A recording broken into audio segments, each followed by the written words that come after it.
집중 분석 이슈타임 시간입니다. 권혁중 경제평론가와 이야기 나눠보겠습니다. 안녕하십니까? 네, 안녕하십니까? 반갑습니다.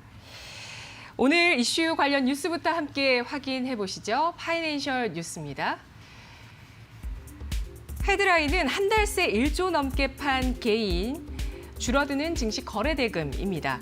동학 개미 운동의 영향으로 올해 3, 4분기까지 폭발적으로 늘어났던 증시 거래 대금이 최근 감소하며 풍부했던 유동성에 제동이 걸릴 전망이 나오고 있습니다. 적극적인 매수를 보이던 개인 투자자가 뚜렷한 매도세로 전환하면서 거래 대금 감소가 불가피할 것이라고 하는데요. 네, 정말 적극적인 매수세로 우리 주식시장을 잘 지켜와 줬었던 개인 투자자분들이 요즘 힘이 빠지고 있습니다. 아무래도 거대한 또 불확실성, 미국 대선이라는 불확실성이 있고요. 또 국내 내부적으로 정부 규제에 대한 이야기가 나오고 있습니다. 현재 상황부터 알아볼까요?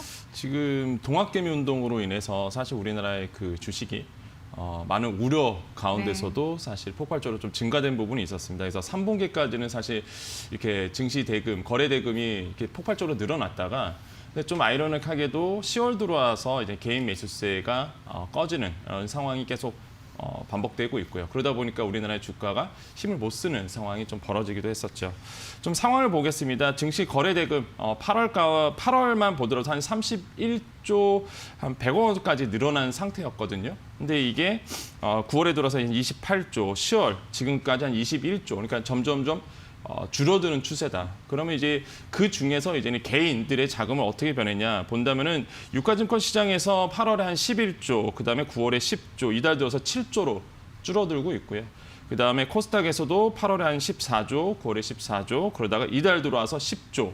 그러니까 개인들이 이제 매도를 하고 있는 상황이다라는 게 이 데이터상보도 딱 나오고 있는 거죠. 그래서 개인이 최근 한 달 동안 코스닥 시장에서 코스피 시장에서 한 1조 3천억어치 순 매도를 했거든요. 그러니까 그 물량을 이제는 외국인이나 아니면 기관들이 다 받아줬죠.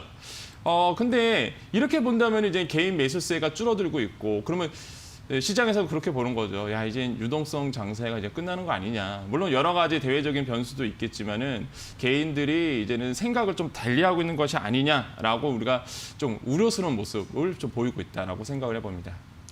네, 그동안 주린이라는 신조어도 나오고요. 이렇게 팬데믹 장세에서 정말 급락장에 매수를 하신 분들은 정말 많은 돈을 일단은 버셨던 또 경험을 하셨습니다. 그런데 다시 한번 이렇게 증시 조정이 나왔을 때 과연 개인 투자자분들이 잘 버틸 수 있을까?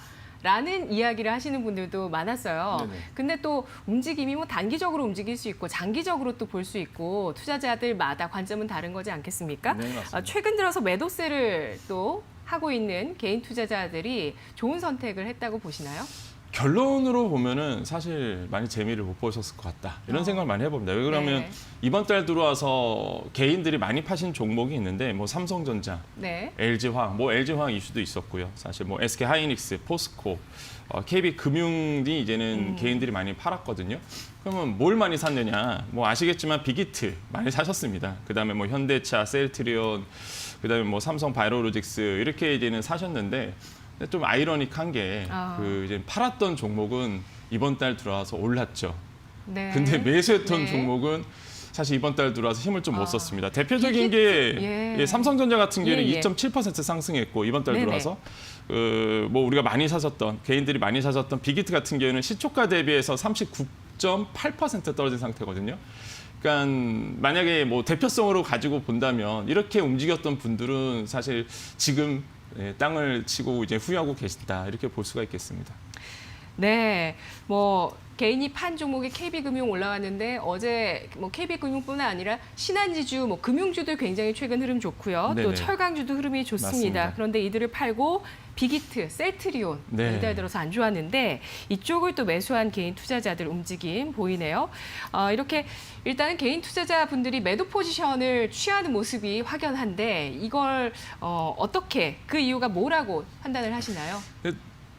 다 아실 거예요. 첫 번째는 역시나 양도세. 네네. 대주주의 기준이 되는 이 양도세 규제 리스크가 아마 가장 큰 영향을 좀 미치고 있지 않나 이런 생각을 해보겠습니다. 그래서 지금 좀 복잡하게 돌아가고 있죠. 그러니까 규제를 이제 3억 원으로 합니다.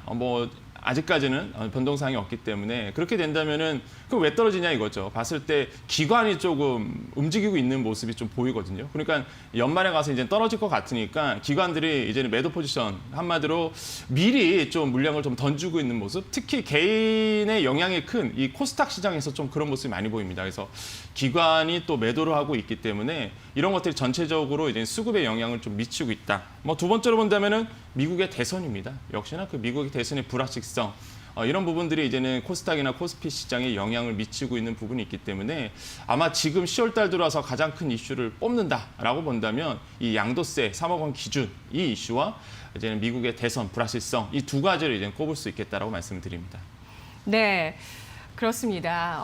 오늘 새벽에 또 이데일리 기사가 한 가지 나왔는데 네네. 대주주 요건 하향의 기억, 코스피 빅4의 소액 주주 30% 이탈했던 과거 사례가 맞습니다. 있다. 이 얘기가 나왔습니다. 그러니까 지난해 같은 경우는 대주주 요건이 15억이었고요. 네. 그리고 올해 이제 10억으로 하향되면서 또 지난해 미리 팔으셨던 분들이 또 계셨죠, 연말에. 맞습니다. 그때 당시에 이제 삼성전자, SK하이닉스, 네이버, 삼성바이오로직스 이쪽의 전체 개인 소액 투자자들의 비중이 30%가 이탈했다라는 그 수치가 나와 있는 기사가 있는데 여기에서 또 3억까지 낮춘다는 거는 올해 같은 경우는 내년에 더 많이 낮추겠다라는 정부의 계획이거든요. 네. 계속해서 개인 투자자들 양도세 이슈에 관심을 가질 수밖에 없을 것 같은데 앞으로 어떻게 될 거라고 예상하시나요? 그러니까 정부의 입장은 그거예요. 네. 이게 만약에 규제를 이렇게 3억 원으로 이제는 강화시키면은 정부가 봤을 때는 야 영향 없다. 개인들이 이런 대주주 요건이 되는 3억 원 많이 갖고 있지 않다. 거의 해봤자 한 1.7% 정도밖에 안 된다라고 이제 이야기하고 있는데 사실 그거는 이제는 주식을 하는 입장에서 투자자 입장에서 보면은 좀 말이 안 되는 게 이제 연말 그러니까 작년만 사례 보더라도 우리 네. 앵커님께서 말씀하신 것처럼 작년에 15억에서 10억 원으로 이제 규제를 강화했습니다. 네. 근데 어떤 현상이 일어났냐면 우리가 흔히 얘기하는 빅4라고 얘기하죠. 뭐 삼성전자, SK하이닉스, 네이버, 삼성, 삼바. 이 네 가지 종목이 개인들이 다 나가버렸어요. 이렇게 많이 빠졌습니다. 특히 뭐 삼성전자 같은 경우에 소액주주 변화수가 76만 명에서 연말에 56만 명으로 확 줄었거든요. 예. 그러니까 그 영향이 뭐냐? 봤을 땐 역시나 15억 원에서 10억 원으로 했던 그 규제의 강화 때문에 사실 소액주주들이 미리 좀 빠진 부분이 있었거든요. 그러니까 이런 것만 보더라도 사실 전 사례만 보더라도 이게 좀 틀리다라는 거죠. 물론 뭐 이론적으로는 맞아요. 정부의 입장이 뭐 1.7%밖에 안 되기 때문에 뭐 그렇게 큰 비중은 아니기 때문에 주식시장에 영향은 덜 미칠 거야. 뭐 이론적으로는 맞는데 항상 주식은 개인들의 심리가 항상 반영이 됩니다. 연말에 빠질 거야. 이런 그 대주주의 강화 요건 속에서 분명히 빠질 거야라고 보기 때문에 미리 빠져버리거든요. 지금 개인들이. 지금 그러다 보니까 주식이 계속적으로 힘을 좀 못 받는 상황이 있고 무엇보다 가장 우려스러운 게 아까도 말씀드렸지만 우리 시장을 지탱하고 있었던 유동성의 힘, 그 개인들이거든요. 결국에는 개인들이 유동성의 힘으로 해서 동학개미 운동이 우리 역사에 한 획을 그었는데 이게 수급이 심리가 이렇게 무너지다 보면은 당연히 이거는 뭐 연말 가서는 매도 폭탄, 지금 시장에서는 10조라고 예상하고 있거든요. 그 매도 폭탄 나오면 감당이 안 됩니다. 뭐 전내 사례만 보더라도. 그렇기 때문에 좀 우려스러운 부분이 있다. 그래서 지금 예상 가능한 시나리오는 정부 측 시나리오 같은 경우에는 이제 가족 합산해서 개별으로 바꾸겠다라는 것이고, 네. 뭐 정부가 지금 주장하고 있지만은 안 받아주고 있지만 여당에서는 완화하자. 네네. 3억이 아니라 5억 원으로 좀 완화시키자 이렇게 보고 있는 것이고요.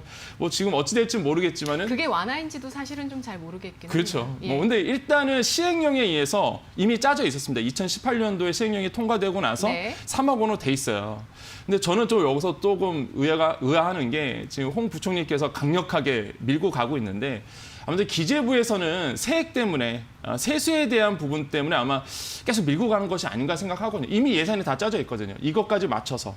그래서 아마 이걸 만약에 완화시켜 주게 되면은 아마 기획재정부 입장에서는 세수에 대한 부분들이 아마 불거질 수 있기 때문에 우려스러운 부분이 있기 때문에 여론은 계속 완화시키자 여당도 완화시키자 그러는데 기획재정부에서 계속적으로 밀고 가고 있는 모습 보면 아마 이런 이유밖에 되지 않는다. 그래서 과연 어떻게 될지는 좀 뜯어봐야 되겠지만 좀 더 지켜봐야 되겠지만 이건 정말로 개인 투자자 입장에서는 진짜 초미의 관심사다. 내 주식이 어떻게 될지는 네. 이거를 보고 이제 판단이 되기 때문에 이 하반기에서는 그렇기 때문에 굉장히 중요한 이슈다라고 말씀을 드립니다. 네. 관련한 이제 3억으로 대주주 요건을 강화했을 때 관련한 매도 압력이 10조 원 정도로 네. 예상이 되고 있고요. 그리고 또 현행 소득세법 시행령 개정이 이미 돼 있습니다. 그렇죠. 그런데 가족 합산해서 이거는 좀 완화시키는 걸로 결정이 났는데 네. 과연 3억이 될지 5억이 될지 좀 완화될 수 있을 것인지 초미의 관심사입니다. 정부의 입장도 중요할 텐데요. 정부는 어떻게 움직일까요? 아까도 말씀드렸지만 이미 2018년도에 개정된 안입니다. 그렇기 때문에 그대로 이제 밀고 가고 있는데 사실 이게 왜 시행령이 중요하냐면 그 대주주 완화 조건에 되는 거는 사실 이제 시행령으로 움직입니다. 그 시행령은 누가 하느냐? 정부가 하거든요. 그러니까 정부가 의지가 있으면 이건 풀릴 가능성이 있어요. 근데 지금 정부가 계속적으로 원하는 대로 이제 밀고 가려고 하다 보니까 지금 시장과 그다음에 정부 안이 계속 부딪히고 있는 모습인데 시행령이라는 거는 충분히 이제 정부의 의지가 있으면 바꿀 수 있습니다. 그렇기 때문에 정부가 과연 어떤 선택을 할지 여러분 개인 투자분께서는 계속 이데일리를 보시면서 계속 모니터링 하시는 게 아마 굉장히 중요하겠다. 만약에 이거 바뀌는 이슈 나오잖아요. 또 장세가 확 또 바뀌는 또 연출이 될 수 있기 때문에 항상 이데일리 보면서 모니터링을 꼭 해주시기를 바라겠습니다. 네, 알겠습니다. 어쨌든 우리 경제의 턴어라운드 가능성도 지금 내포가 되어 있는 상황이고요. 또 지난해 15억에서 올해 10억 원으로 대주주 요건이 강화됐는데 10억에서 5억만 가도 지난해보다 폭은 더 크게, 비율 자체는 더 크게 또 강화가 되는 상황입니다. 연말에 좀 어쩔 수 없는 개인들의 또 매도 압력은 예상할 수밖에 없을 것 같은데 앞으로 또 어떤 결정이 나올지 여당에서는 일단 조만간 결론을 내겠다는 그런 입장이니까요. 어떻게 결론이 나올지 11월 장세 결정짓는 요인이 되겠네요. 분석 잘 들었습니다.